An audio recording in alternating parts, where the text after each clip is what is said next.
जैसा कि हम सभी को पता होगा कि हमारे देश भारत में इलेक्ट्रिक फ्रीक्वेंसी 50 हर्ट्ज यूज होती है।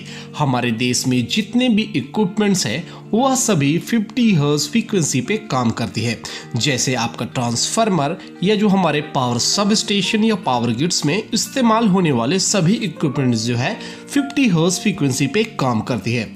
लेकिन कुछ देश ऐसे भी है जो 50 हर्ट्ज की जगह जो है 60 हर्ट्ज फ्रीक्वेंसी यूज करते हैं।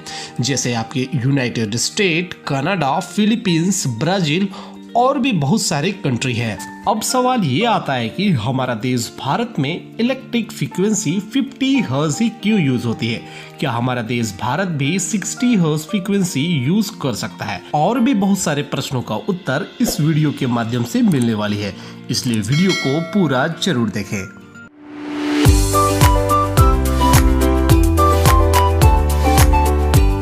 आज से लगभग 200 वर्षों पहले ही इलेक्ट्रिसिटी का आविष्कार हो चुका था।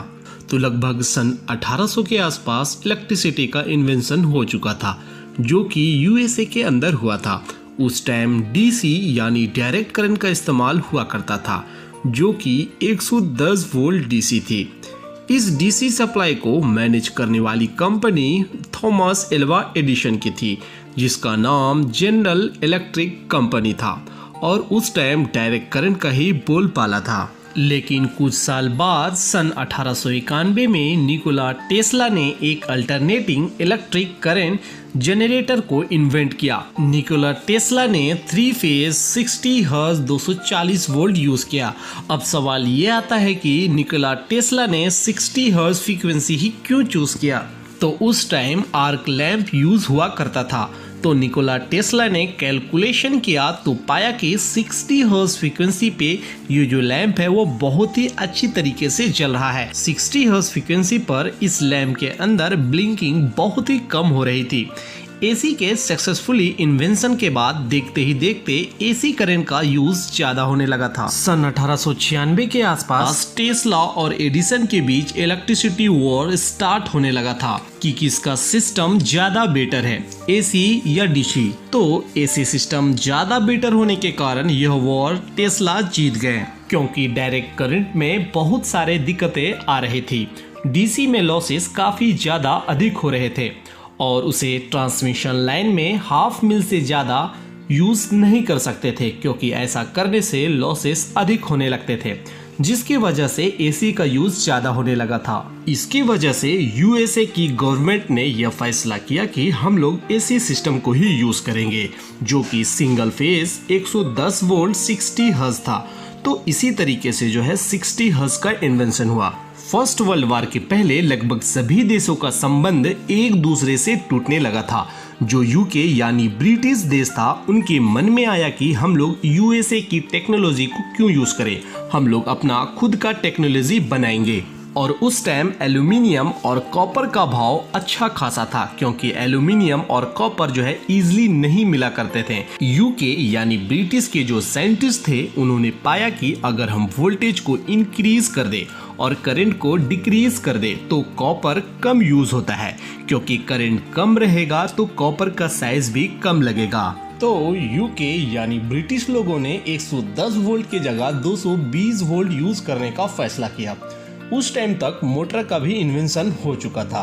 तो यूके यानी ब्रिटिश साइंटिस्ट लोगों ने पाया कि जितना ज्यादा फ्रीक्वेंसी को इंक्रीज करेंगे उतना ही ज्यादा हमारा ईडी करंट लॉस और हिस्टेरिसिस लॉस होंगे।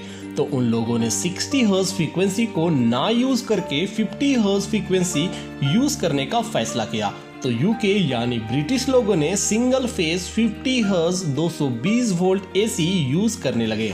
जैसा कि आप लोगों को मालूम ही होगा कि इंडिया के ऊपर ब्रिटिश शासकों ने कई सालों तक राज किया था। तो उनके राज्य शासन में उन लोगों ने इंडिया के अंदर इंडिया का पहला पावर प्लांट बनाया था, जो कि सन 1897 में दार्जिलिंग में बनाया गया। यह इंडिया का पहला हाइड्रो पावर प्लांट था, जो कि 50 हर्ट्ज के ऊपर काम करता था, जिसकी कैपेसिटी 130 किलोवाट की थी। जैसा कि इस पावर प्लांट को ब्रिटिश लोगों ने बनाया था, इसकी वजह से उन लोगों ने अपनी ही टेक्नोलॉजी को यहाँ पर यूज किया। तो ये जो पावर प्लांट था यह भी 50 हर्ट्ज फ्रीक्वेंसी जनरेट करता था। तो ब्रिटिश लोगों ने जितने भी इक्विपमेंट बनाए वो सभी 50 हर्ट्ज पे चलते थे और ब्रिटिश लोगों ने धीरे धीरे करके और भी बहुत सारे पावर प्लांट बनाए जो कि 50 हर्ट्ज पे ही चलते थे। तो तभी से हमारे इंडिया के अंदर 50 हर्ट्ज यूज होने लगा। तो ब्रिटिश शासन जाने के बाद तो हम चाह के भी फ्रीक्वेंसी को चेंज नहीं कर सकते थे, क्योंकि हमारे इंडिया के अंदर जितने भी इक्विपमेंट थे वो सभी 50 हर्ट्ज पे चलते थे। तो अगर हम इस फ्रीक्वेंसी को चेंज कर देते तो हमारे सारे इक्विपमेंट जो होंगे वो बेकार हो जाते और उस फ्रीक्वेंसी पे नहीं चलते। इसलिए हमारे इंडिया ने 50 हर्ट्ज को ही कंटिन्यू किया। तो मैं उम्मीद करता हूँ आप सभी को समझ में आ गया होगा कि हमारे इंडिया में 50 हर्ट्ज फ्रीक्वेंसी ही क्यों यूज किया जाता है। अगर हमारा वीडियो अच्छा लगा हो लाइक कीजिए और अपने इलेक्ट्रिकल फ्रेंड के साथ शेयर करना बिल्कुल भी ना भूलिए। Thank you for watching my videos. Good luck and have a nice day.